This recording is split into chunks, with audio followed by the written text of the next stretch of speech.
세상을 온통 회색빛으로 물들일 듯 장대비가 억수같이 쏟아지는 여름날이었습니다. 아스팔트가 뜨거운 숨을 뿜어내는 한낮의 열기는 온데간데 없고 이제는 차갑게 식은 도시의 눅눅한 골목마다 빗물과 쓰레기가 뒤섞인 퀴퀴한 냄새가 진동했습니다. 김순덕 할머니는 오늘도 어김없이 자신의 구부정한 등보다 더 높이 솟은 수레를 힘겹게 밀고 있었습니다. 수레 위에는 세상의 온갖 버려진 이야기들이 폐지와 고철의 모습으로 위태롭게 쌓여 할머니의 고단한 삶의 무게를 그대로 보여주고 있었습니다. 찢어진 비닐 덮개는 쏟아지는 빗줄기 앞에서 아무런 힘도 쓰지 못했습니다. 빗물은 비웃기라도 하듯 폐지 더미 속으로 끈질기게 스며들어 그 무게를 몇 곱절은 더 무겁게 만들었고 할머니의 낡은 옷과 깊게 팬 주름 사이로도 차갑게 흘러내렸어요. 이 비가 그치면 내일은 햇볕에 빳빳하게 마른 종이들이 더 많이 나올 게야. 그 신락 같은 희망 하나만이 끊어질 듯 쑤시는 허리와 시큰거리는 무릎의 고통을 견디게 하는 유일한 주문이었습니다. 할머니는 잠시 낡은 가게 처마 밑으로 수레를 밀어넣고 거친 숨을 몰아쉬었습니다. 빗줄기가 처마 끝에 부딪혀 만들어내는 규칙적인 낙수 소리를 들으며 잠시 멍하니 잿빛 하늘을 올려다보았습니다. 그때였습니다. 온갖 도시의 소음과 빗소리에 섞여 아주 희미하고 가느다란 소리의 실오라기 하나가 할머니의 귓가를 파고든 것은 낑낑. 너무나 작은 소리라 처음에는 빗물이 벽틈을 비집고 흐르는 소리이거나 혹은 자신의 고단한 신경이 만들어낸 환청이라 여겼습니다. 하지만 할머니는 고개를 기울여 소리가 들려오는 어두운 골목 구석으로 시선을 돌렸습니다. 그곳은 음식물 쓰레기 봉투가 터져 역한 악취가 진동하고 누군가 몰래 버린 낡은 장롱이 비를 맞으며 썩어가고 있는 동네에서 가장 후미진 곳이었습니다. 할머니는 자신도 모르게 홀린 듯 그곳으로 천천히 발걸음을 옮겼습니다. 그리고 그곳에서 할머니는 작은 생명체 하나를 발견했습니다. 낡은 장롱과 벽 사이의 비좁은 틈, 그곳에 온몸이 흙탕물에 젖어 무슨 색의 털을 가졌는지조차 알아볼 수 없는 새끼 강아지 한 마리가 웅크리고 있었습니다. 녀석은 젖은 넝마 조각처럼 보였고 가늘게 몸을 떨며 죽음의 문턱에서 마지막 힘을 다해 어미를 부르고 있었던 것입니다. 아가, 세상에, 여기서 뭐하고 있는 게냐? 할머니는 자신도 모르게 탄식하며 떨리는 손을 뻗었습니다. 강아지는 이미 기력이 다했는지 반항은커녕 할머니의 거친 손길에 차갑고 축축한 몸을 그대로 맡겼어요. 눈도 제대로 뜨지 못한 채 본능적으로 어미의 온기를 찾는 듯 할머니의 손가락 사이로 파고드는 그 작은 몸짓에 할머니의 굳어있던 마음 한구석이 와라르 무너져 내렸습니다. 평생을 홀로 버티며 살아온 할머니에게 세상의 가장 어둡고 낮은 곳에서 가냘프게 울고 있는 그 작은 생명은 마치 거울 속에서 자신의 외로운 어린 시절을 마주하는 듯한 착각을 불러일으켰습니다. 주변을 아무리 둘러보아도 어미개의 흔적은 보이지 않았고 이대로 둔다면 1시간을 넘기지 못하고 차갑게 식어버릴 것이 불보듯 뻔했습니다. 한참의 망설임이 흘렀습니다. 내 한몸 건사하기도 힘든 처지에 하는 현실의 목소리와 그래도 어찌 살아있는 생명을 보고 그냥 지나친단 말이냐 하는 양심의 목소리가 머릿속에서 치열하게 싸웠습니다. 결국 할머니는 수레 위에 쌓인 폐지 몇 뭉치를 바닥에 내려놓아 자리를 만들고 자신의 때 묻은 작업 조끼를 벗어 푹신하게 깐 뒤 조심스럽게 강아지를 그 위에 올려놓았습니다. 오늘은 무거운 폐지를 줍는 일보다 어쩌면 훨씬 더 무겁고 중요한 생명의 무게를 짊어지게 된 것 같았습니다. 할머니가 비에 젖은 수레를 끌고 향한 곳은 환하게 불이 켜진 동네의 작은 동물병원이었습니다. 첨단 소독약 냄새와 뽀송뽀송한 실내 공기가 가득한 그곳에 흠뻑 젖은 행색의 할머니와 흙탕물 묻은 강아지는 마치 다른 세상에서 온 이방인 같았습니다. 스르륵 하고 자동문이 열리자 카운터에 앉아있던 젊은 수의사와 다른 반려동물을 기다리던 보호자들의 시선이 일제히 할머니에게로 향했습니다. 그 시선 속에는 노골적인 의아함과 약간의 경계심마저 섞여 있었습니다. 주변의 시선이 등 뒤에 따갑게 박혔지만 할머니는 아랑곳하지 않았습니다. 오직 품 안에서 미세하게 떨고 있는 작은 생명의 온기에만 집중하며 진료대 앞으로 다가갔습니다. 그리고는 조심스럽게 강아지를 꺼내 차가운 스테인리스 진료대 위에 내려놓았습니다. 선생님, 이 아이 좀 살려주시오. 길에서 주웠는데 숨을 제대로 못 쉬어요. 수의사는 잠시 강아지의 상태를 살피기 위해 청진기를 들었습니다. 그의 미간이 미세하게 찌푸려졌고 이내 깊은 한숨과 함께 고개를 저었습니다. 그의 표정은 어둡기만 했습니다. 할머니, 죄송하지만 상태가 너무 좋지 않습니다. 심각한 저체온증에 탈수, 영양실조까지 겹쳤어요. 어미 젖을 땐 지도 얼마 안 된 새끼 같은데 어미에게서 떨어져 비를 너무 오래 맞은 것 같습니다. 솔직히 말씀드리면 살아날 확률이 거의 없다고 보시는 게 맞습니다. 치료를 시작한다고 해도 수액을 맞고 인큐베이터에 들어가야 하는데 비용이 만만치 않을 겁니다. 수의사의 말 한마디 한마디는 차가운 현실의 비수가 되어 할머니의 가슴에 박혔습니다. 할머니는 떨리는 손을 잠바 주머니 속으로 가져갔습니다. 그 안에는 온종일 폐지를 주워번 돈과 며칠 전 쌈짓돈을 합친 꼬깃꼬깃 접힌 10,000원짜리 3장과 1,000원짜리 몇 개가 전부였습니다. 다음 주 월세의 일부이자 남은 일주일을 버티게 해주려면 몇 봉지에 가. 그야말로 할머니의 목숨줄이나 다름없는 돈이었습니다. 잠시 망설이던 할머니의 눈에 진료대 위에서 마지막 남은 숨을 몰아쉬는 작은 생명의 모습이 들어왔습니다. 꺼져가는 촛불처럼 위태로운 그 모습 앞에서 할머니는 모든 고민과 계산을 떨쳐버렸습니다. 이것은 돈의 문제가 아니었습니다. 이것은 생명의 문제였고 외면해서는 안 될 양심의 문제였습니다. 괜찮습니다.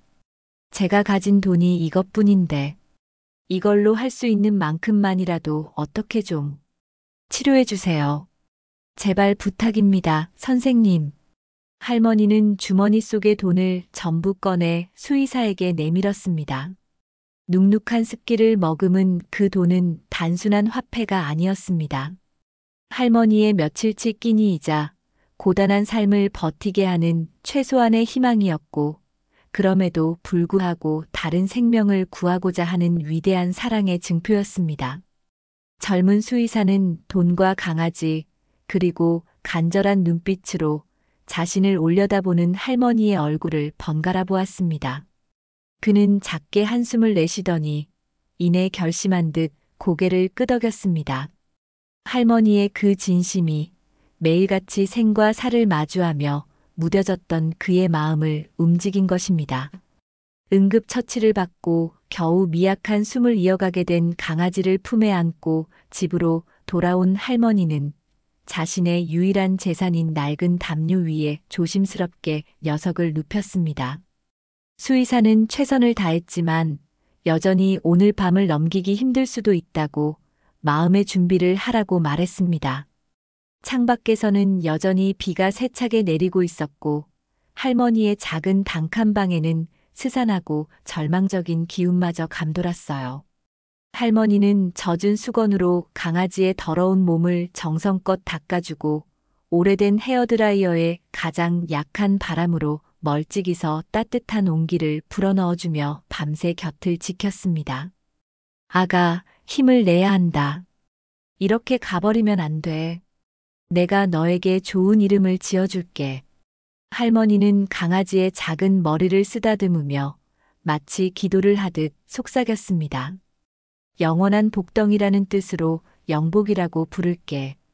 우리 영복이 이름처럼 이 할미에게 복덩이가 되어주고 너 자신도 복을 가득 안고 일어나야 한다. 알았지? 그렇게 밤이 깊어갔습니다. 할머니는 깜빡 잠이 들었다가 새벽녘의 한기에 놀라 눈을 떴습니다. 순간 가슴이 철렁 내려앉았어요. 혹시나 하는 불길한 예감에 떨리는 손으로 영복이에게 손을 뻗는 순간 기적이 일어났습니다. 차갑게 식어 있을 거라 생각했던 영복이의 몸에서 분명한 온기가 느껴졌고 녀석이 아주 작은 혀를 내밀어 할머니의 거친 손가락을 살짝 하친 것입니다. 이윽고 영복이는 아주 천천히 무거운 눈꺼풀을 들어 올렸습니다. 세상의 모든 어둠과 빛을 함께 담은 듯 깊고 맑은 검은 눈동자가 할머니를 똑바로 바라보고 있었어요. 영복아, 내 새끼 영복아, 내가 눈을 떴구나. 할머니의 눈에서 뜨거운 눈물이 봇물 터지듯 흘러내렸습니다.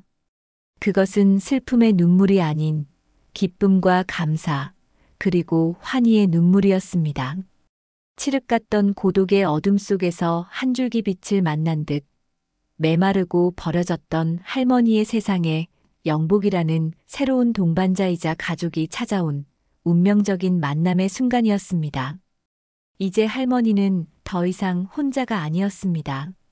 영복이라는 새로운 이름을 얻고 기적처럼 살아난 작은 생명은 김순덕 할머니의 메마른 일상에 스며드는 따스한 햇살과도 같았습니다.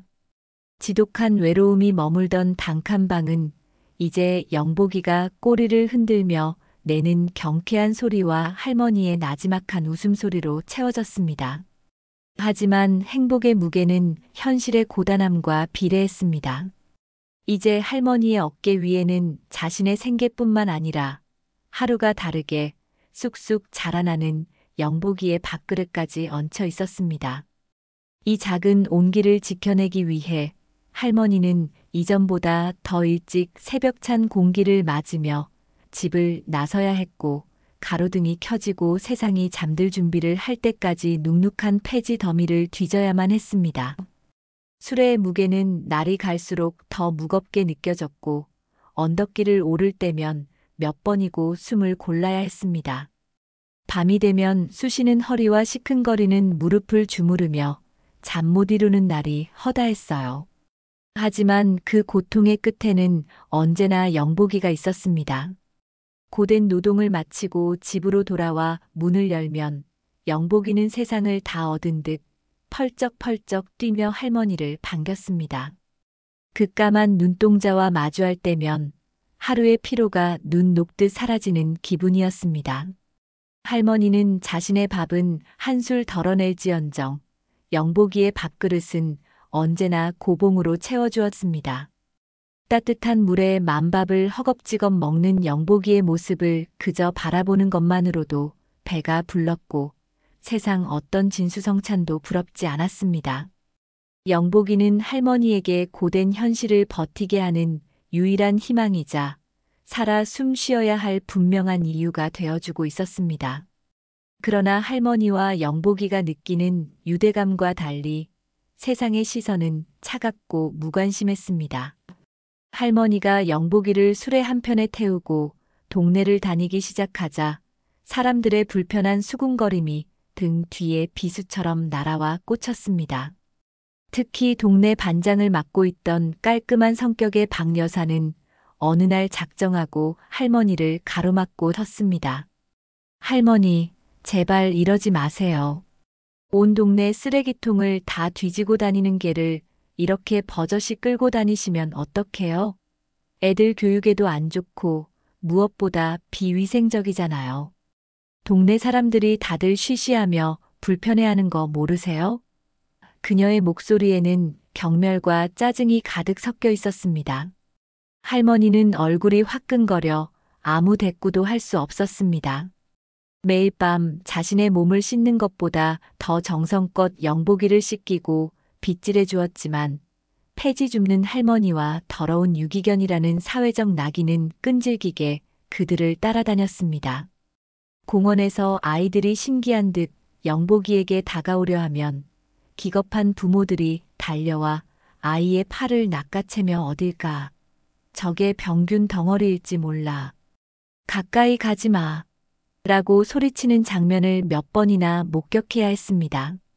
그럴 때마다 할머니는 아무렇지 않은 척 영복이의 등을 토닥이며 우리 영복이는 세상에서 제일 깨끗한데 저 사람들이 뭘 몰라서 그래라고 나직이 속삭였지만 정작 가장 큰 상처를 받는 것은 할머니 자신이었습니다.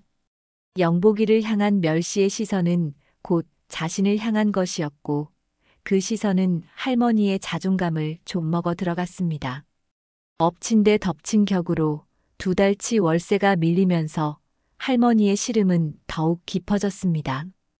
어느 날 오후 육중한 발걸음 소리와 함께 집주인이 들이닥쳤습니다. 그는 대문을 열자마자 다짜고짜 소리를 질렀습니다. 할머니, 월세가 벌써 2달이나 밀렸잖소. 제가 자선사업가인 줄 아세요? 그는 매캐한 담배 냄새를 풍기며 방 안을 제 집처럼 훑어보았고 구석에 겁을 먹고 웅크린 영복이를 발견하자마자 기다렸다는 듯이 목소리를 높였습니다. 아니, 이게 다 뭐야? 월세 낼 돈은 없으면서 개는 무슨 개를 키워? 어쩐지 방에서 쿰쿰한 냄새가 난다 했어.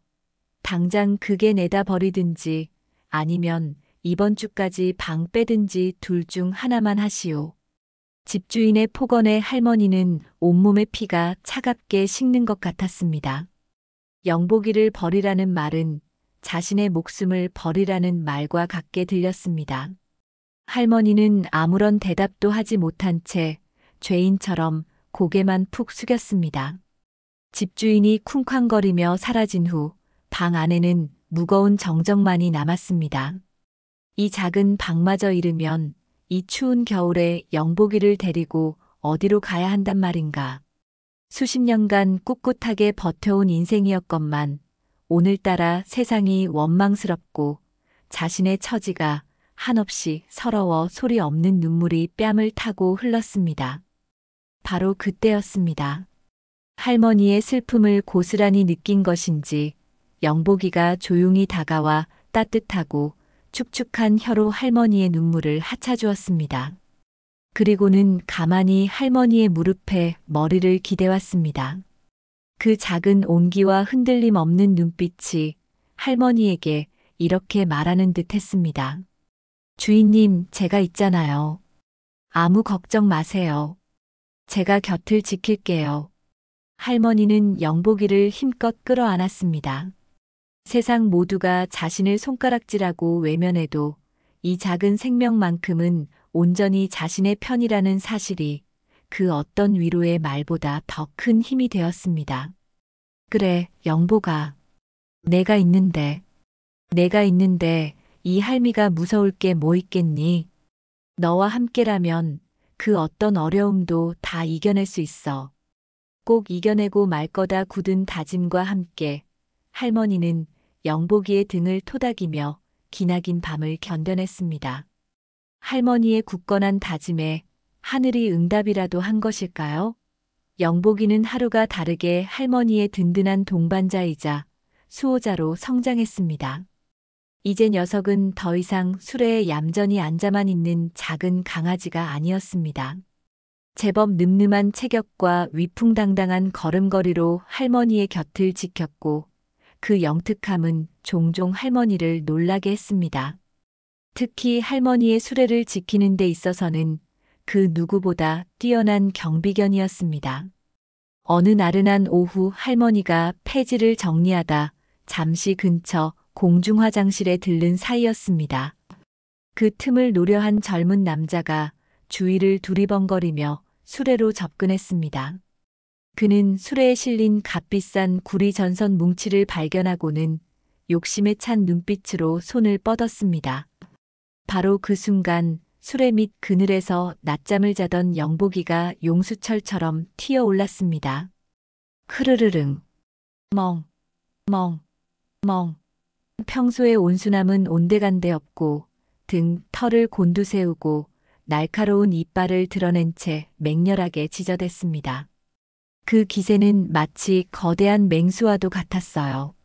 남자는 혼비백산하여 비명을 지르며 도망쳤고 영복이는 그가 골목 끝으로 완전히 사라질 때까지 맹렬한 기세로 추격하듯 짖었습니다. 잠시 후 화장실에서 돌아온 할머니는 어지럽혀진 수레와 씩씩거리는 영복이를 보고 상황을 단번에 파악했습니다. 할머니는 영복이의 머리를 끌어안고 연신 등을 쓸어주었습니다. 아이고, 우리 영복이. 이 할미 재산을 지켜주려고 그랬어? 무섭지는 않았고, 기특한 내 새끼, 정말 복덩이가 따로 없구나. 할머니의 칭찬에 영복이는 언제 그랬냐는 듯 꼬리를 살랑이며 할머니의 거친 손에 얼굴을 부비며 안겼습니다. 그날 저녁 할머니는 장에서 가장 큰 고구마를 사와 푹 삶아 영복이에게 상으로 주었습니다. 영복이가 보여준 놀라운 일화는 여기서 그치지 않았습니다. 며칠 뒤 지독한 환절기 감기에 걸린 할머니가 몸져 눕고 말았습니다. 펄펄 끓는 열과 온몸을 애는 듯한 몸살 기운에 할머니는 자리에서 일어날 기력조차 없었습니다. 머리맡에 놓인 약봉지는 이미 텅 비어 있었고 몽롱한 의식 속에서 할머니는 신음처럼 중얼거렸습니다. 아이고, 머리야. 약이라도 먹어야 하는데. 영보가 할미가 너무 아파서 꼼짝을 못하겠다. 그저 흘려보낸 혼잣말이었습니다. 하지만 영복이는 그 말을 용케 알아들은 듯 했습니다. 녀석은 갑자기 벌떡 일어나 텅 빈 약봉지를 입에 덥석 물었습니다. 그리고는 현관문으로 달려가 앞발로 문을 긁으며 낑낑대기 시작했습니다. 할머니는 영복이의 기이한 행동에 설마하면서도 마지막 희망을 걸고 위태로운 몸을 일으켜 문고리를 잡았습니다. 문이 열리자마자 영복이는 한치의 망설임도 없이 쏜살같이 밖으로 달려나갔습니다. 녀석이 향한 곳은 할머니가 늘 이용하던 동네의 건강 약국이었습니다. 영복이는 약국 유리문을 앞발로 드르륵 긁어댔습니다. 소리를 듣고 나온 약사는 입에 낯익은 약봉지를 물고 있는 영복이를 보고는 경악을 금치 못했습니다. 할머니가 늘 사가던 종합 감기약 봉투였습니다. 약사는 순간적으로 모든 상황을 파악했습니다. 세상에, 할머니가 편찮으셔서 내가 심부름을 온 거니? 이런 기특한 녀석을 봤나? 감탄한 약사는 서둘러 새 감기약을 작은 비닐봉투에 담아 영복이의 목에 단단히 걸어주었습니다. 그리고는 할머니께 잘 가져다 드리고 꼭 좀 쉬시라고 전해드려라. 라며 영복이의 머리를 대견하게 쓰다듬어 주었습니다. 잠시 후 헐레벌떡 집으로 돌아온 영복이가 할머니의 손에 약 봉투를 내려놓았을 때 할머니는 흐릿한 시야 속에서도 뜨거운 눈물이 솟구치는 것을 느꼈습니다. 이것은 단순한 심부름이 아니었습니다. 자신과 영복이가 언어를 넘어 마음으로, 영혼으로 연결되어 있다는 것을 확인하는 기적이었습니다. 이 약 심부름 사건은 약사의 입을 통해 동네 전체로 퍼져나가며 전설 같은 이야기가 되었습니다. 그 후로 영복이와 할머니를 보는 사람들의 시선은 180도 달라졌습니다. 특히 동네 아이들이 영복이의 가장 큰 팬이 되었습니다. 이전에는 부모님 눈치를 보며 멀리서 구경만 하던 아이들이 이제는 스스럼 없이 다가와 영복아, 이리 와. 할머니, 안녕하세요. 영복이 정말 똑똑해요. 라며 인사를 건넸습니다. 영복이는 아이들에게 둘러싸여도 조금도 짖거나 경계하지 않고 오히려 순한 양처럼 행동하며 아이들의 다정한 손길을 즐겼습니다. 아이들이 던진 공을 꼬리를 흔들며 물어다 주었고 때로는 아이들의 작은 동생처럼 곁에 가만히 앉아 있기도 했습니다. 아이들의 맑은 웃음소리는 할머니를 향한 어른들의 굳게 닫힌 마음의 빗장까지 열어주었습니다. 폐지 줍는 할머니는 어느새 영웅견 영복이의 할머니가 되어 있었습니다.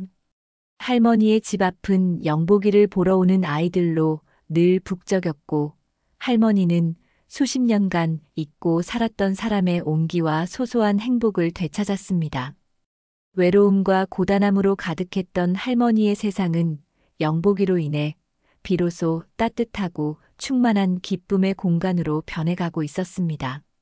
영복이 덕분에 웃음과 활기를 되찾은 할머니의 행복은 그러나 길게 이어지지 못했습니다. 마치 시샘이라도 하듯 잔인한 운명은 예고 없이 할머니를 덮쳤습니다. 유난히 볕이 따갑고 습했던 어느 여름날 오후였습니다. 할머니는 그날따라 유난히 무거운 수레를 끌고 가파른 언덕길을 오르고 있었습니다. 영복이는 행여나 할머니가 힘들까봐 뒤에서 수레를 미는 신용을 하며 곁을 지켰습니다. 언덕 중턱에 다다랐을 때였습니다. 갑자기 할머니의 눈앞이 아찔해지며 시야가 노랗게 변했습니다. 귀에서는 벌이 윙윙거리는 듯한 이명이 들렸고 세상의 모든 소리가 멀게만 느껴졌어요. 어지럽다. 할머니는 수레 손잡이를 생명줄처럼 붙잡고 잠시 버텨보려 했지만 다리에 힘이 풀리면서 몸이 한쪽으로 기울었습니다.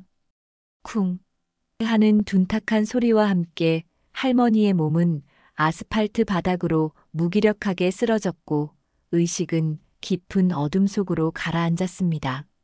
모든 것은 순식간에 일어났습니다.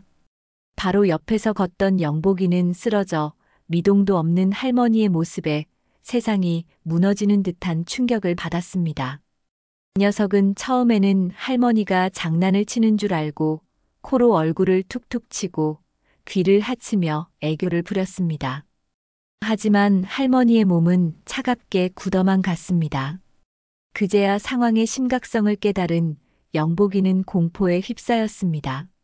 녀석은 할머니의 옷자락을 물고 흔들며 깨우려 했지만 아무 소용이 없었습니다. 다급해진 영복이는 마치 늑대처럼 목을 길게 빼고 하늘을 향해 울부짖기 시작했습니다. 평소의 짖음과는 차원이 다른 듣는 이의 심장을 서늘하게 만드는 절박하고 처절한 비명이었습니다. 다행히 그 비명 같은 소리를 들은 한 행인이 달려왔고 쓰러진 할머니와 그 곁에서 울부짖는 개를 보고는 다급하게 119에 신고했습니다. 곧이어 날카로운 사이렌 소리가 고요한 동네를 갈랐고 구급차가 쏜살같이 도착했습니다. 구급대원들이 능숙하게 할머니를 들것에 옮겨 싣는 동안 영복이는 이별을 직감한 듯 미친 듯이 날뛰었습니다. 구급차 안으로 뛰어오르려 발버둥 쳤고 대원들의 다리에 매달리며 길을 막아섰습니다. 안 돼, 비켜. 대원의 외침과 함께 구급차 문이 쾅 하고 닫히는 순간 영복이의 세상도 함께 닫혀버렸습니다. 영복이는 자신만 남겨둔 채 멀어져가는 하얀 구급차의 뒷모습을 보며 목이 쉬어라 울부짖었습니다. 그 울음소리는 주인을 잃은 슬픔과 세상에 홀로 남겨진 공포 그 자체였습니다. 그날부터 영복이의 고통스러운 기다림이 시작되었습니다. 녀석은 할머니가 실려 들어간 대학병원 응급실 입구 앞에서 단 한 발짝도 움직이지 않았습니다. 병원 직원들이나 환자 보호자들이 안쓰러운 마음에 가져다주는 물과 사료, 간식에도 눈길 한 번 주지 않았습니다. 영복이의 시선은 오직 할머니가 사라진 저 자동문 너머에 고정되어 있었습니다. 밤이 되어 차가운 이슬이 온몸을 적시고 세찬 비바람이 몰아쳐도 영복이는 그 자리를 떠나지 않았습니다. 그렇게 굶주림과 추위 속에서 꼬박 3일이 지났습니다. 털은 흙먼지로 뒤엉키고 눈은 퀭해졌지만 오직 할머니를 다시 만나야 한다는 일념 하나로 녀석은 버티고 있었습니다.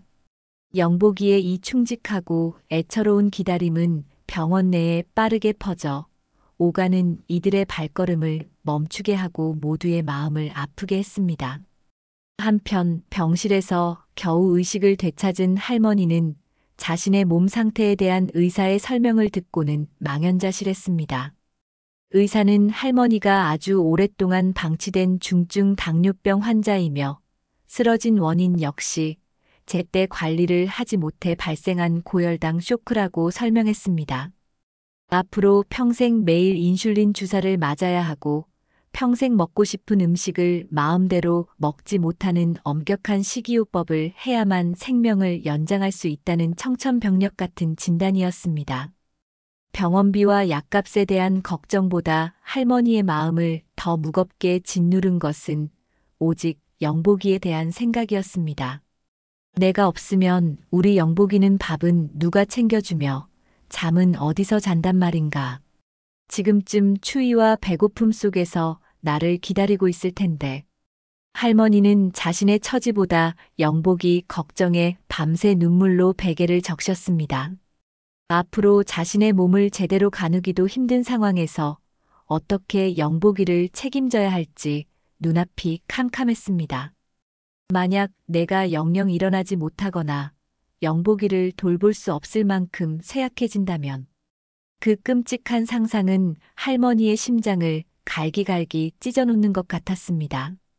며칠 후 간신히 퇴원 수속을 밟고 무거운 발걸음으로 병원을 나선 할머니는 정문 앞에서 기적처럼 자신을 기다리고 있던 영복이와 재회했습니다. 며칠 사이 몰라보게 쇠약해진 영복이가 할머니를 발견하고는 마지막 남은 힘을 다해 달려와 품에 안겼습니다. 그러나 다시 만난 기쁨도 잠시, 집으로 돌아온 할머니의 건강은 예전과 비교할 수 없을 만큼 나빠져 있었습니다. 조금만 움직여도 숨이 턱까지 차올랐고 수시로 찾아오는 어지럼증의 하루의 대부분을 누워서 보내야 했습니다. 할머니는 방 한구석에서 곤히 잠든 영복이를 내려다보며 깊이를 알 수 없는 절망감에 휩싸였습니다. 이제 더 이상 희망은 없는 것 같았습니다. 퇴원 후 할머니의 삶은 마치 깨지기 쉬운 유리그릇을 다루듯 위태로웠습니다. 매일 정해진 시간에 배를 드러내고 스스로 인슐린 주사를 놓는 것은 끔찍하게 고통스러웠고 소금기 하나 없는 밍밍한 야채죽으로 끼니를 때우는 것은 삶의 낙을 송두리째 빼앗아 가는 형벌과도 같았습니다. 무엇보다 할머니를 공포에 떨게 한 것은 혈당이 급격히 떨어지며 찾아오는 저혈당 쇼크의 위험이었습니다. 식사를 조금만 걸러도 갑자기 온몸에 식은땀이 흐르고 손이 마비된 듯 떨렸으며 눈앞이 캄캄해지는 아찔한 순간들이 반복되었습니다. 그런데 바로 그 절망의 순간에 영복이의 놀랍고도 신비한 능력이 빛을 발하기 시작했습니다. 할머니 스스로가 몸의 이상을 감지하기도 전 영복이가 먼저 위험 신호를 보내왔습니다. 녀석은 갑자기 하던 놀이를 멈추고 안절부절 못하며 할머니의 주위를 맴돌았습니다.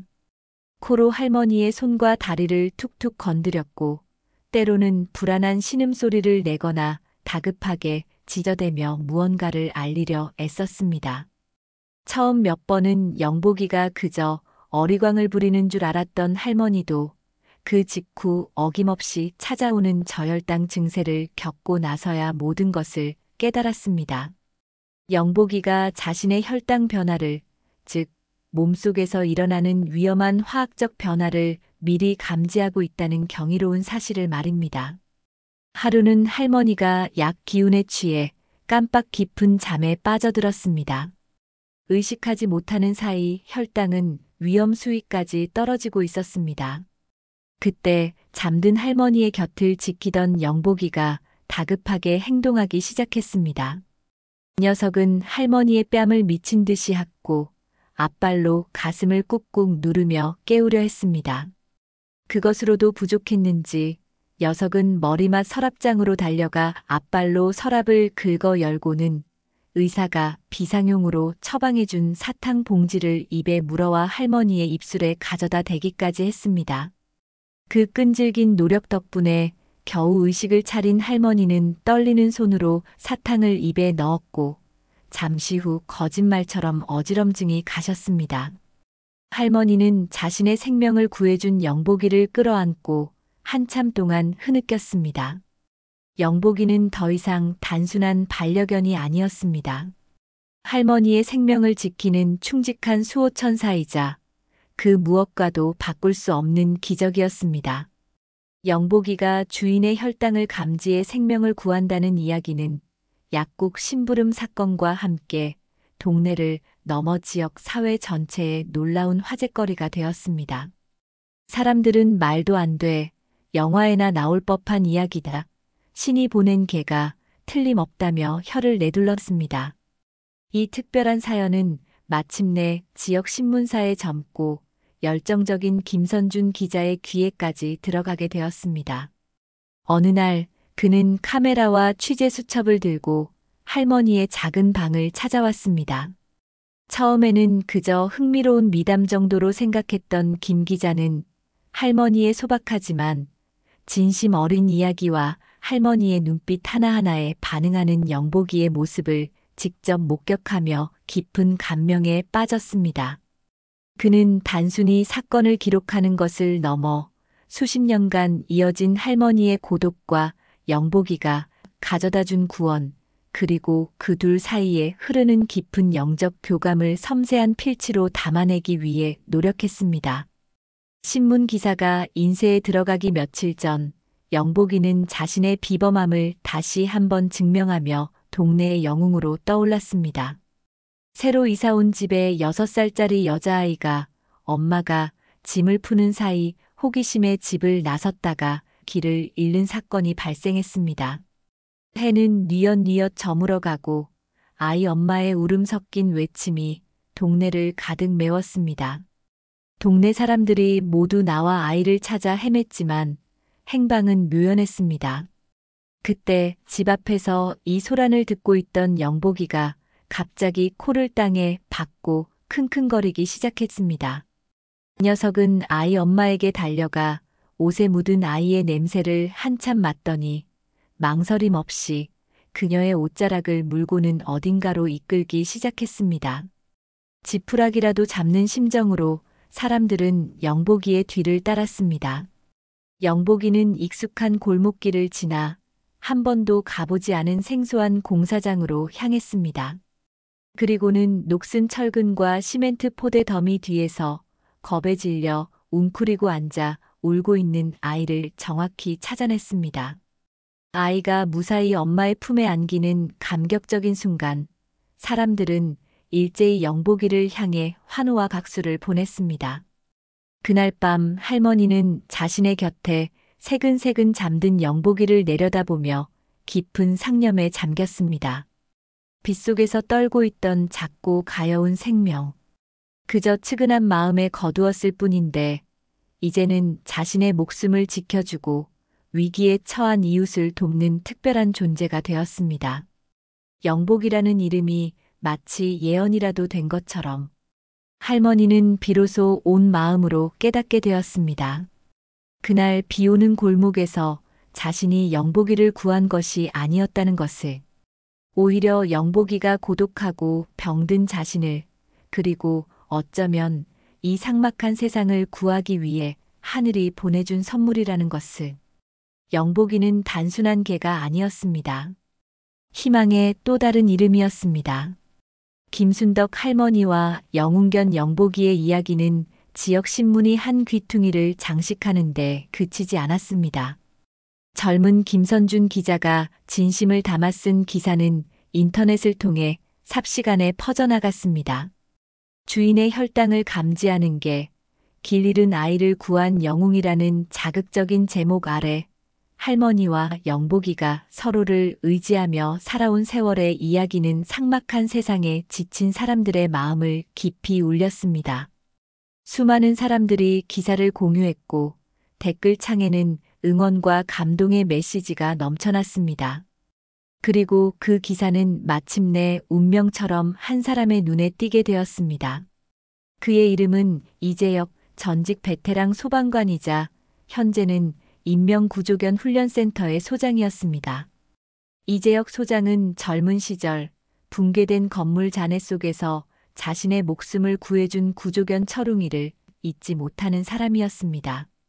그는 개를 단순한 동물이 아닌 인간과 영혼을 나눌 수 있는 가장 고귀한 동료라 믿었습니다. 그는 수많은 천재견에 대한 과장된 기사들을 접해왔기에 처음에는 반신반의했습니다. 하지만 기사 속 영복이의 눈빛, 그리고 할머니를 바라보는 그 깊이를 알 수 없는 시선에서 그는 죽은 줄로만 알았던 자신의 옛 동료 철웅이의 그림자를 보았습니다. 무언가에 이끌린 듯 그는 수소문 끝에 할머니의 동네를 직접 찾아갔습니다. 그는 값비싼 외제차 대신 낡은 트럭을 몰고 왔고 전문가의 권위적인 태도 대신 이웃집 아저씨 같은 푸근한 인상으로 할머니에게 자신을 소개했습니다. 그는 영복이의 능력을 시험하려 들지 않았습니다. 대신 할머니가 살아온 이야기, 영복이를 처음 만났던 비 오는 날의 이야기를 조용히 들어주었습니다. 그는 할머니의 주름진 손과 영복이의 털에 묻은 세월의 흔적을 보며 이들의 유대감이 단순한 주종 관계를 넘어선 사랑 그 자체임을 간파했습니다.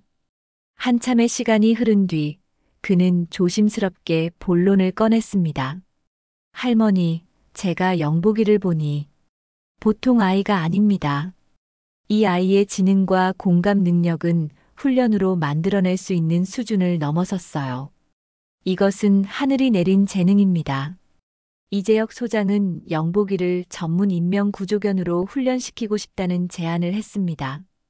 그는 구조견이 어떤 일을 하는지, 얼마나 많은 생명을 구할 수 있는지, 그리고 영복이가 그 일을 해낼 수 있는 대한민국 최고의 제목임을 열정적으로 설명했습니다.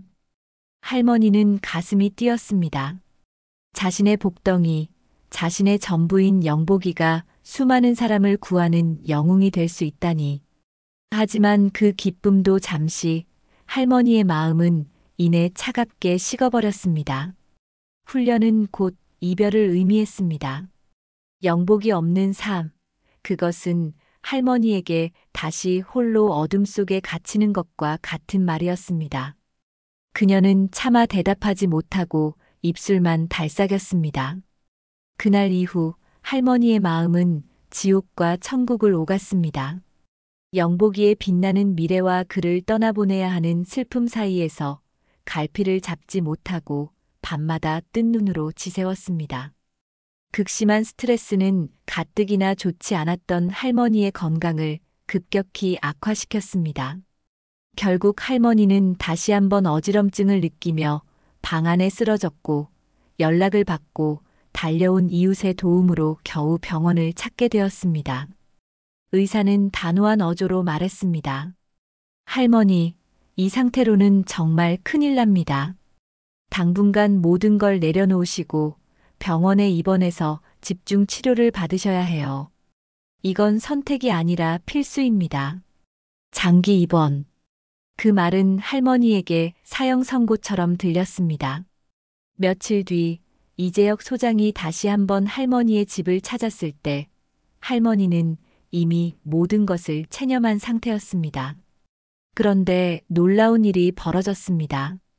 이 소장이 다시 한번 영복이의 훈련에 대해 이야기하려 하자 영복이가 그의 앞을 가로막고 서서 나지막이 으르렁거리기 시작한 것입니다.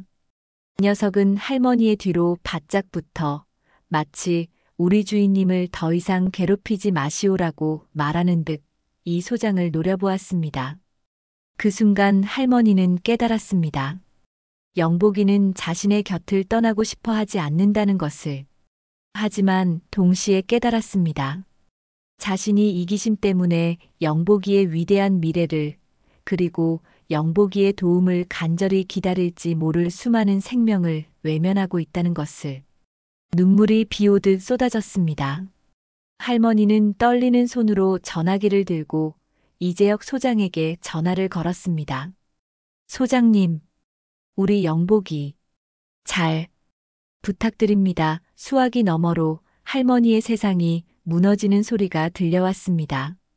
할머니의 장기 입원이 결정되자 비극적인 이별의 날은 생각보다 빨리 찾아왔습니다. 병원으로 떠나기 전날 밤 할머니는 잠든 영복이의 털을 쓸어주며 밤을 꼬박 새웠습니다. 비 오는 날 처음 만났던 순간부터 약 심부름을 했던 기특한 모습, 자신의 목숨을 구해줬던 용감한 순간까지 3년의 세월이 파노라마처럼 스쳐 지나갔습니다. 방 안의 모든 물건에는 영복이의 흔적이 배어 있었고 그 흔적들은 곧 다가올 텅 빈 시간을 예고하며 할머니의 심장을 아프게 찔렀습니다. 어떻게든 영복이와 함께 있을 방법을 찾아보려 했습니다. 지역 동물보호소에 전화를 걸었을 때 수화기 너머로 들려오는 수십 마리 개들의 절박한 짖음 소리에 할머니는 황급히 전화를 끊었습니다. 그 차갑고 시끄러운 곳에 자신의 전부인 영복이를 보낼 수는 없었습니다. 결국 이재혁 소장의 제안이 유일한 그리고 영복이를 위한 최선의 길임을 인정해야만 했습니다. 이별의 날 아침, 이재혁 소장이 약속된 시간에 트럭을 몰고 왔습니다. 할머니는 밤새 정성껏 싼 영복이의 짐 가방을 들고 대문 앞에 섰습니다.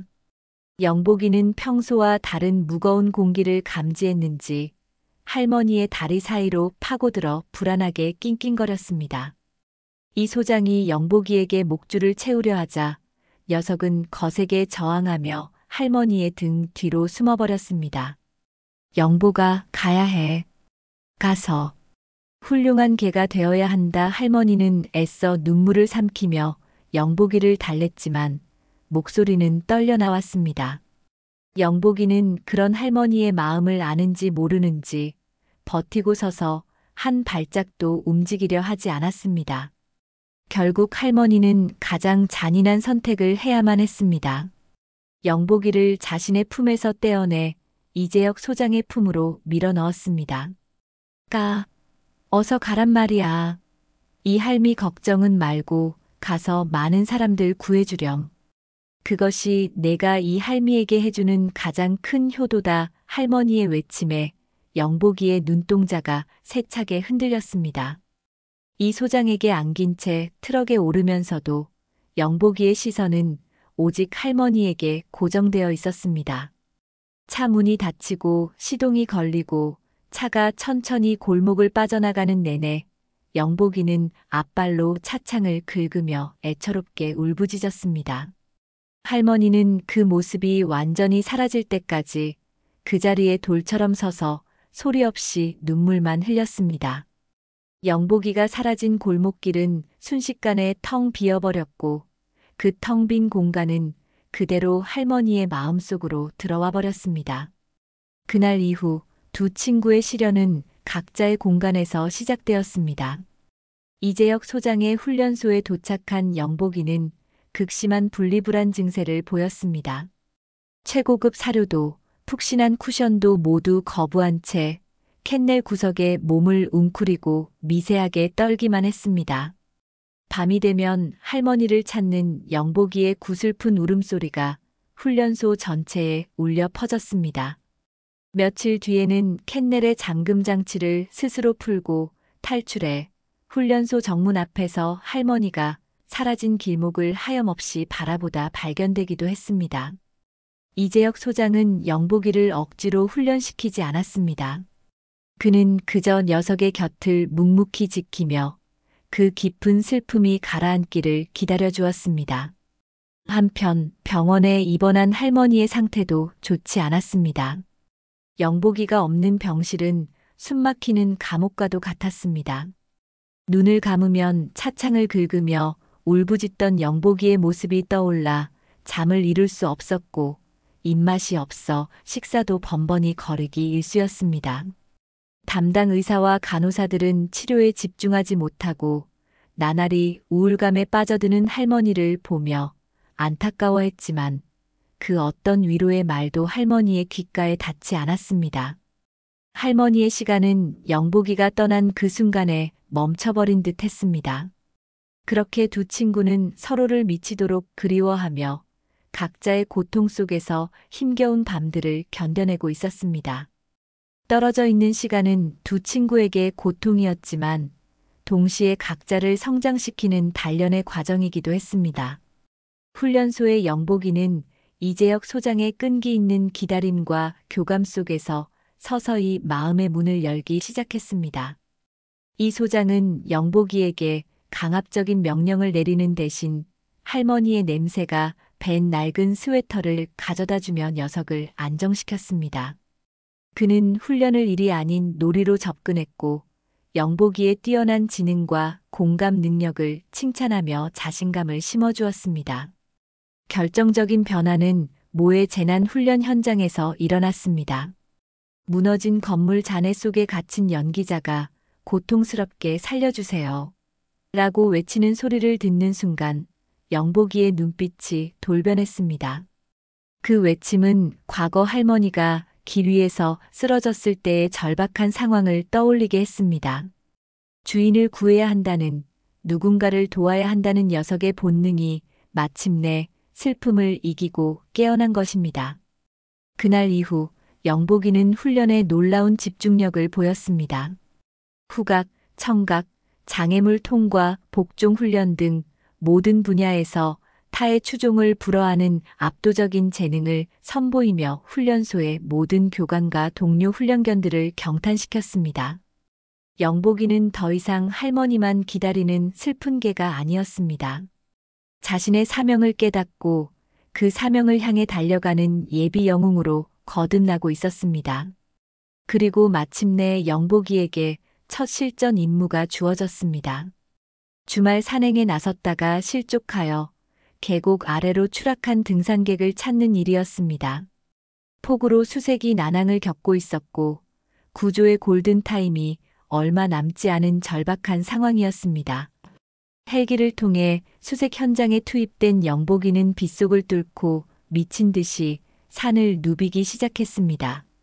흙탕물과 젖은 나뭇잎이 뒤섞인 악조건 속에서도 영복이는 인간의 눈으로는 절대 찾을 수 없는 희미한 채취의 흔적을 따라갔습니다. 그리고 몇 시간의 끈질긴 수색 끝에 영복이는 바위 틈에서 저체온증으로 의식을 잃어가던 실종자를 발견하고는 큰 소리로 지저 구조대의 위치를 알렸습니다. 영복이 덕분에 한 사람의 소중한 생명이 기적처럼 살아난 것입니다. 같은 시각, 병원의 할머니 역시 변화의 시간을 겪고 있었습니다.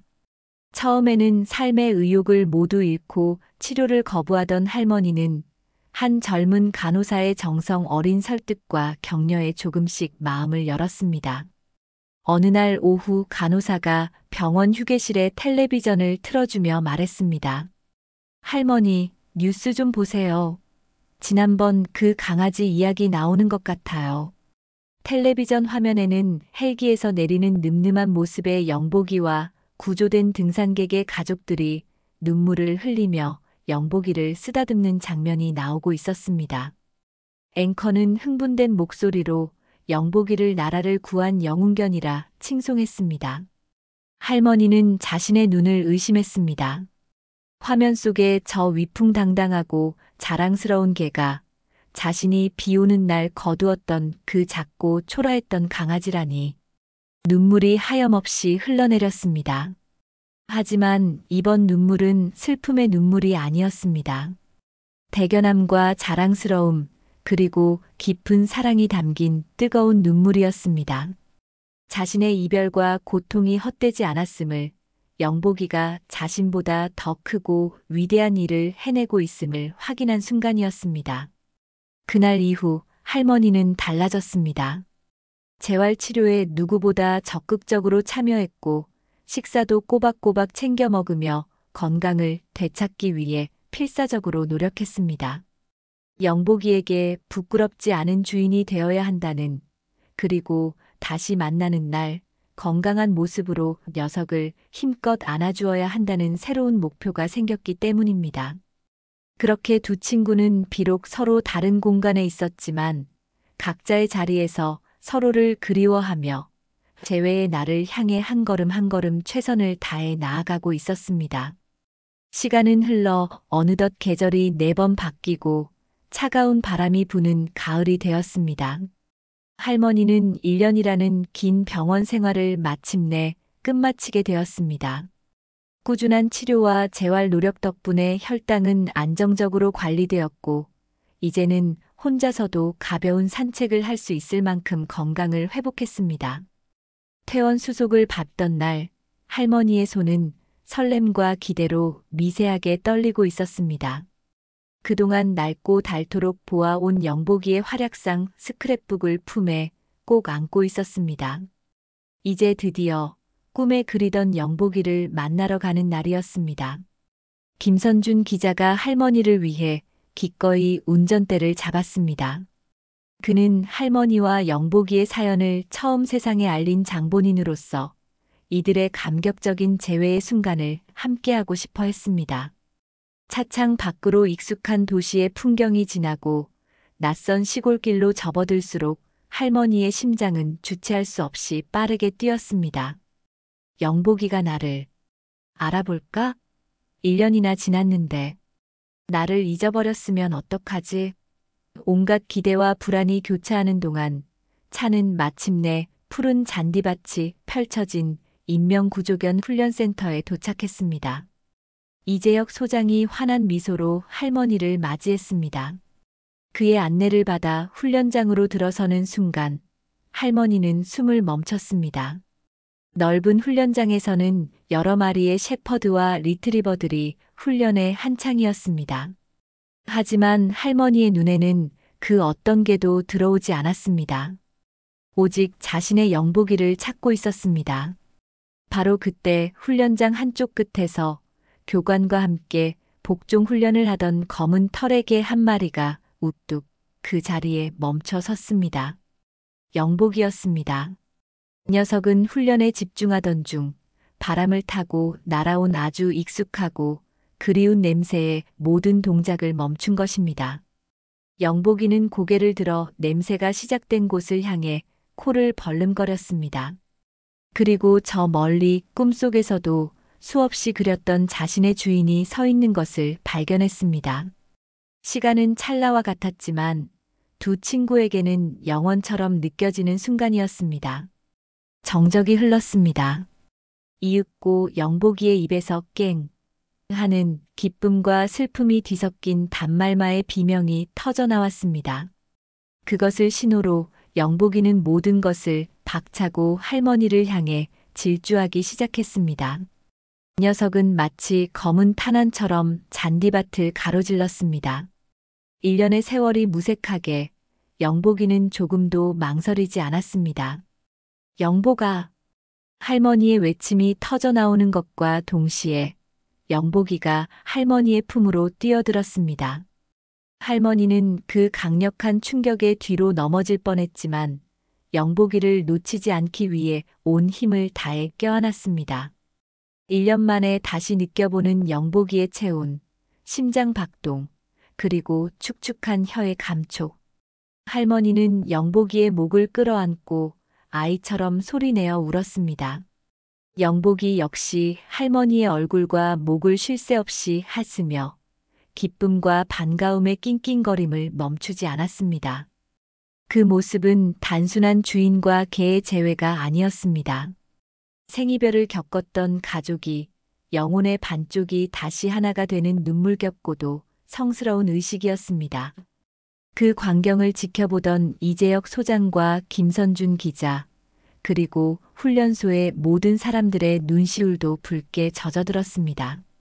한참 동안의 감격적인 해우가 끝나고 이재혁 소장은 할머니를 자신의 사무실로 안내했습니다.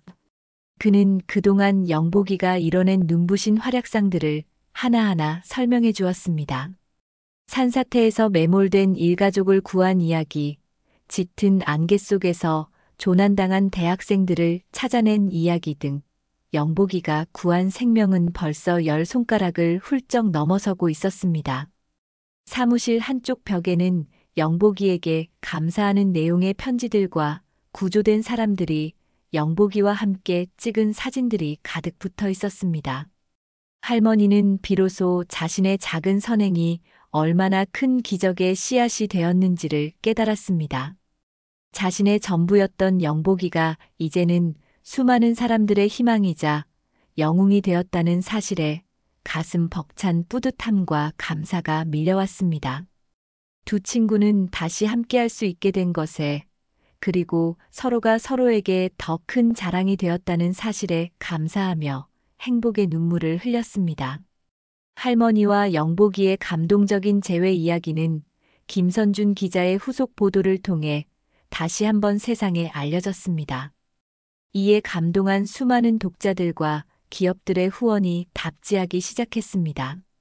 이재혁 소장과 김 기자는 이 소중한 후원금을 모아 할머니와 영복이를 위한 새로운 보금자리를 마련했습니다. 그들이 예전에 살던 어둡고 좁은 단칸방이 아닌 햇볕이 잘 드는 1층의 작은 아파트였습니다. 아파트 앞에는 영복이가 마음껏 뛰어놀 수 있는 작은 잔디 마당까지 딸려 있었습니다. 새 집으로 이사하던 날 할머니는 모든 것이 꿈만 같았습니다. 낡고 삐걱거리던 가구 대신 깨끗하고 안락한 새 가구들이 들어왔고, 무엇보다 창문을 열면 상쾌한 흙냄새와 풀냄새가 들어오는 것이 좋았습니다. 할머니는 더 이상 폐지를 줍지 않아도 되었습니다. 이제 할머니의 새로운 일상은 아침에 일어나 영복이와 함께 마당을 산책하고 정성껏 건강식을 만들어 먹고, 오후에는 뜨개질을 하거나 라디오를 들으며 여유로운 시간을 보내는 것이었습니다. 영복이는 이제 현역 구조견에서 명예롭게 은퇴했지만 명예구조견으로서 주말마다 이재혁 소장과 함께 어린이 안전교육이나 자원봉사 활동에 참여하며 사회에 기여하는 삶을 이어갔습니다. 평일에는 온전히 할머니의 곁을 지키는 다정한 반려견으로 돌아왔습니다. 할머니의 삶은 더 이상 외롭지 않았습니다. 영복이가 구해준 사람들의 가족들이 명절이나 할머니의 생신 때면 잊지 않고 찾아와 진짜 가족처럼 함께 시간을 보냈습니다. 길을 잃었다가 영복이 덕분에 엄마 품으로 돌아갔던 꼬마 숙녀는 어느덧 초등학생이 되어 주말마다 영복이를 보러 놀러와 할머니에게 재롱을 피웠습니다. 할머니가 예전에 살던 동네의 아이들도 영웅견 영복이를 잊지 않고 버스를 타고 할머니의 새 집으로 소풍을 오곤 했습니다. 할머니의 작은 아파트는 늘 사람들의 온기와 아이들의 해맑은 웃음소리로 가득 찼습니다. 어느 화창한 가을날 오후 할머니는 마당의 작은 벤치에 앉아 따스한 햇살 아래 졸고 있는 영복이를 평화롭게 바라보고 있었습니다. 지난 3년의 세월이 주마등처럼 스쳐 지나갔습니다. 비 오는 골목길에서의 운명적인 만남, 고통스러웠던 가난과 사람들의 냉대, 갑작스러운 병마와 가슴 아팠던 이별의 순간, 그리고 기적 같은 재회와 지금의 평화로운 일상까지. 그 모든 순간순간마다 영복이는 할머니의 곁에 혹은 마음속에 함께 있었습니다. 할머니는 나지막이 영복이의 이름을 불렀습니다. 영복아. 부름에 영복이가 고개를 들고 꼬리를 살랑였습니다. 할머니는 주름 가득한 미소를 지으며 말했습니다. 이 할미는 평생 가진 것 없이 외롭게만 살았다고 생각했는데 아니었구나. 너를 만난 후 지난 3년의 시간은 하느님이 내게 주신 내 인생 최고의 선물이었다. 고맙다, 내 아들 영복아. 정말 고맙다. 그 고백은 그 누구에게도 아닌 오직 영복이와 할머니 자신, 그리고 그들을 지켜보는 하늘을 향한 진심 어린 감사의 기도였습니다. 영복이는 마치 그 말을 모두 알아들었다는 듯 조용히 다가와 할머니의 무릎에 머리를 기대었습니다. 따스한 가을 햇살 아래 두 친구의 새로운 시작은 그 어떤 소설보다 더 아름답게 빛나고 있었습니다. 할머니와 영복이의 이야기는 이제 지역사회를 넘어 전국적인 현상이 되었습니다. 대한민국의 내로라 하는 방송사들이 앞다투어 이들의 사연을 취재하기 위해 찾아왔습니다. 특히 인간과 동물의 특별한 교감을 다루는 한 유명 다큐멘터리 프로그램에 출연하게 되면서 이들의 이야기는 전 국민의 심금을 울렸습니다. 할머니는 카메라 앞에서 수줍어하면서도 영복이와의 첫 만남부터 가슴 아팠던 이별, 그리고 기적 같은 재회에 이르기까지의 모든 과정을 담담하게 풀어냈습니다. 방송이 나가는 내내 할머니의 진심 어린 눈물과 영복이의 늠름하고도 다정한 모습에 전국의 시청자들은 함께 울고 웃었습니다. 방송의 파급력은 상상을 초월했습니다. 방송국과 신문사에는 후원과 응원의 문의가 빗발쳤고 할머니와 영복이의 이름으로 개설된 후원 계좌에는 며칠 만에 수억 원에 달하는 성금이 모였습니다. 평생 만져본 적 없는 거액 앞에 할머니는 어쩔 줄 몰라 했지만 이재혁 소장과 김선준 기자가 나서서 영복복지재단의 설립을 도왔습니다. 재단은 투명한 운영을 약속하며 모인 성금을 전국 각지의 열악한 동물보호소 지원과 인명구조견 양성 사업에 사용하기로 했습니다. 한평생 남의 도움을 받기만 했던 할머니가 이제는 다른 어려운 이들을 돕는 위치에 서게 된 것입니다. 이 변화는 할머니의 삶에 새로운 의미를 부여했습니다. 할머니는 더 이상 과거의 상처에 얽매여 있거나 자신의 늙고 병든 처지를 비관하지 않았습니다. 대신 영복이와 함께 재단의 명예이사장으로서 전국 각지의 유기견 보호소를 찾아다니기 시작했습니다. 할머니는 자신의 경험을 바탕으로 상처받은 유기견들을 따뜻하게 보듬어 주었고 열악한 환경 속에서 고군분투하는 봉사자들의 손을 맞잡고 위로했습니다. 영복이는 그 곁을 지키며 불안에 떠는 개들에게는 안정감을, 지친 사람들에게는 희망의 상징이 되어 주었습니다. 어느 날 할머니와 영복이는 한 시립보호소를 방문했습니다. 그곳에서 할머니는 구석진 캔넬 안에 웅크리고 있는 늙고 병든 개 한 마리를 발견했습니다. 피부병과 영양실조로 털이 군데군데 빠져 앙상한 몰골이었고 사람의 손길이 닿자 겁에 질려 몸을 파르르 떨었습니다. 그 모습에서 할머니는 비 오는 날 처음 만났던 영복이의 모습을, 그리고 세상으로부터 버림받았던 자신의 과거를 보았습니다. 할머니는 조용히 캔넬 안으로 들어가 개를 가만히 끌어안았습니다. 괜찮다, 아가. 다 괜찮아. 이제는 무서워하지 않아도 돼. 할머니의 따뜻한 체온과 진심 어린 속삭임에 개는 경계를 풀고 할머니의 품에 조용히 머리를 기대었습니다. 그 순간 할머니는 자신의 남은 생을 어디에 바쳐야 할지 분명히 깨달았습니다. 영복이 한 마리를 구했던 그 작은 선행이 세상을 이토록 따뜻하게 만들었듯 이제는 세상의 모든 영복이들을 위해 살아가기로. 할머니와 영복이의 이야기는 이제 개인적인 기적을 넘어 우리 사회의 희망과 감동을 전하는 살아있는 전설이 되어가고 있었습니다.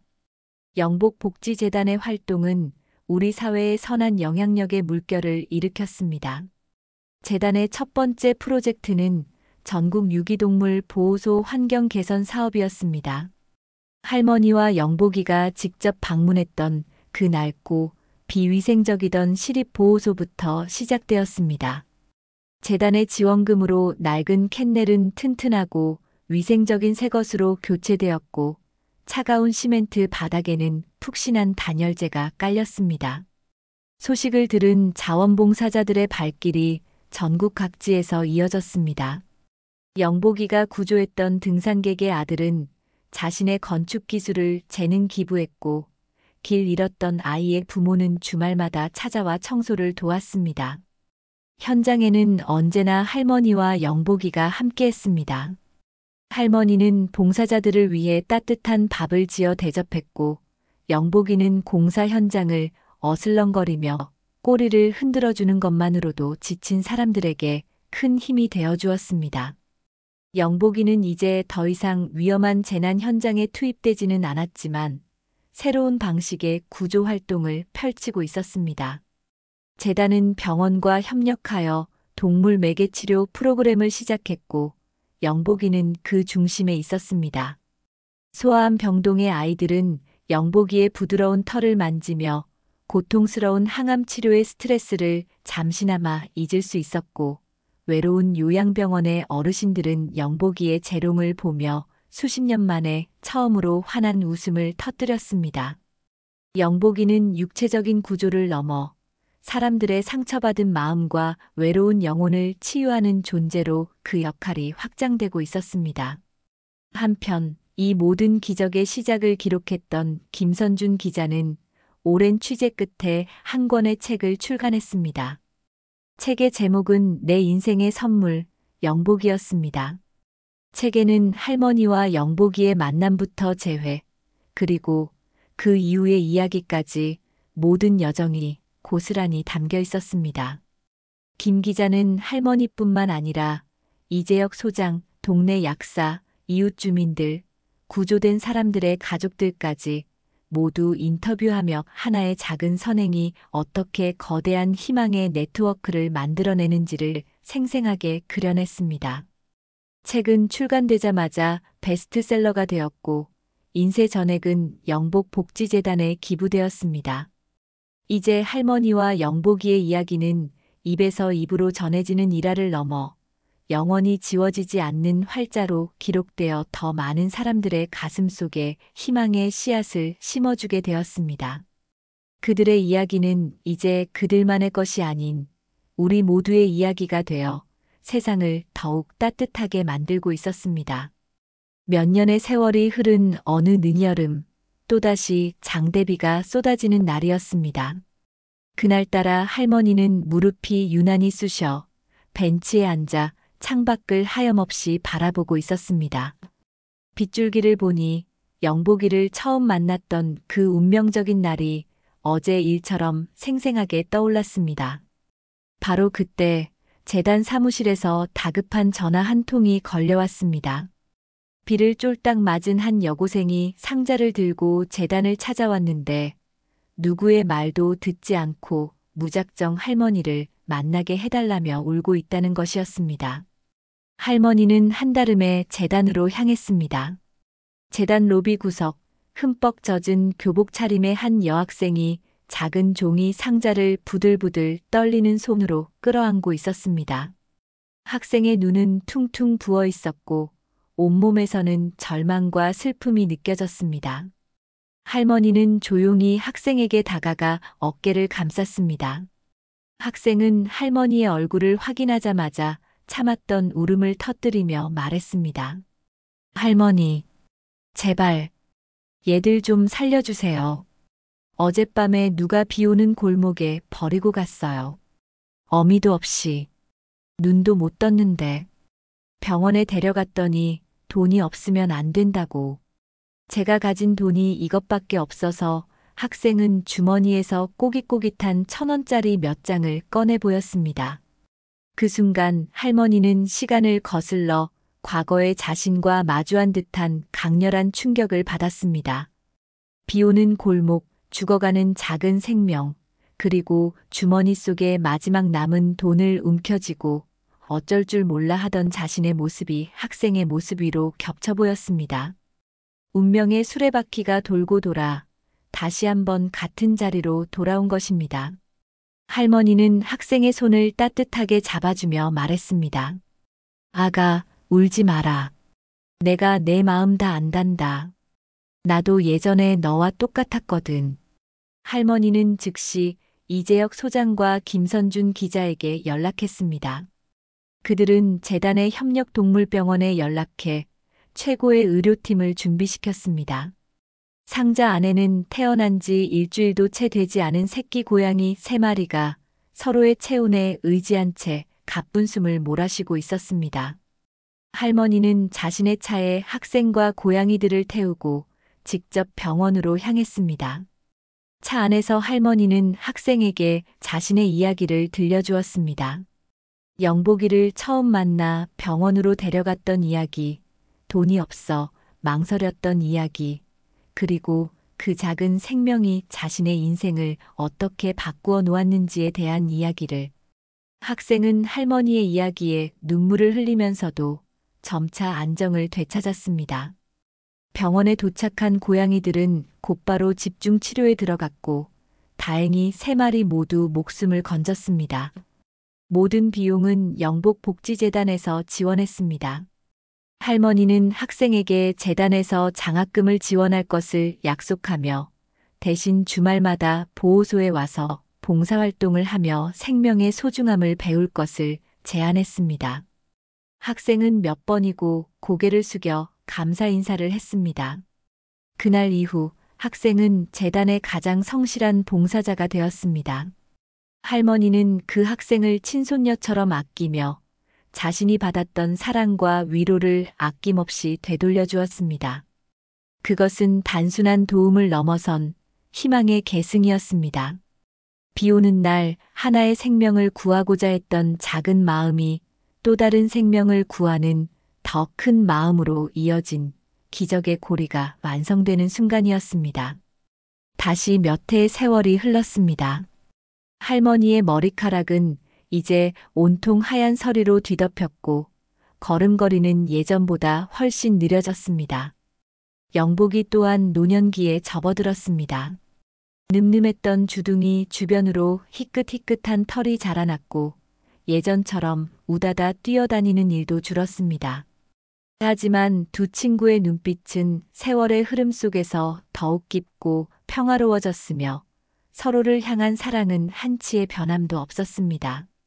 화창한 어느 봄날 오후 할머니는 자신의 작은 마당 벤치에 앉아 꾸벅꾸벅 졸고 있는 영복이의 등을 부드럽게 쓰다듬고 있었습니다. 그들의 이야기는 이제 전설이 되어 있었습니다. 김선준 기자가 쓴 책은 초등학교 권장 도서로 선정되었고 영복복지재단은 대한민국에서 가장 신뢰받는 동물복지 단체 중 하나로 성장했습니다.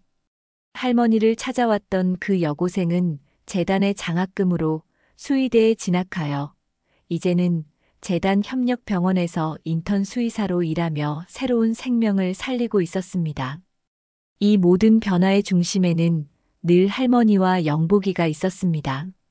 그들은 더 이상 스포트라이트를 받지 않았지만 그들의 존재 자체만으로도 세상에 따뜻한 위로를 주었습니다. 할머니는 이제 멀리 외출하는 대신 집으로 찾아오는 손님들을 맞이하는 것이 일상이었습니다. 주말이면 아이들의 손을 잡고 찾아오는 젊은 부부들, 봉사활동을 하다가 인연을 맺은 청년들, 그리고 이제는 어엿한 수의사가 된 그 여고생까지. 할머니의 집은 언제나 사람들의 온기로 가득했습니다. 해가 서쪽 하늘을 붉게 물들이기 시작할 무렵 할머니는 잠든 영복이의 귀에 대고 나지막이 속삭였습니다. 영복아, 내 강아지. 이 할미는 이제 소원이 없단다. 너를 만나서 참으로 분에 넘치는 삶을 살았어. 혹여 내가 너보다 먼저 저기 멀리 하늘로 소풍을 가게 되더라도 너무 슬퍼하지 마라. 거기서도 나는 매일 너를 지켜보며 기다릴 테니 너는 여기서 남은 시간 동안 많은 이들에게 사랑을 나눠주다가 아주 천천히 행복하게 살다가 나중에 오렴. 알았지? 잠결에 할머니의 목소리를 들은 것인지 영복이가 나직하게 낑 소리를 내며 할머니의 손을 하찼습니다. 마치 걱정 마세요, 주인님. 우리는 영원히 함께일 거예요.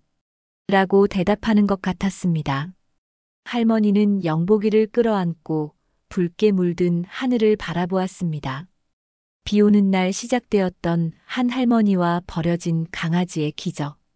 그 이야기는 이제 끝나지 않는 전설이 되어 사랑과 희생의 가치가 무엇인지, 작은 친절이 세상을 어떻게 바꿀 수 있는지를 영원히 이야기해 줄 것입니다.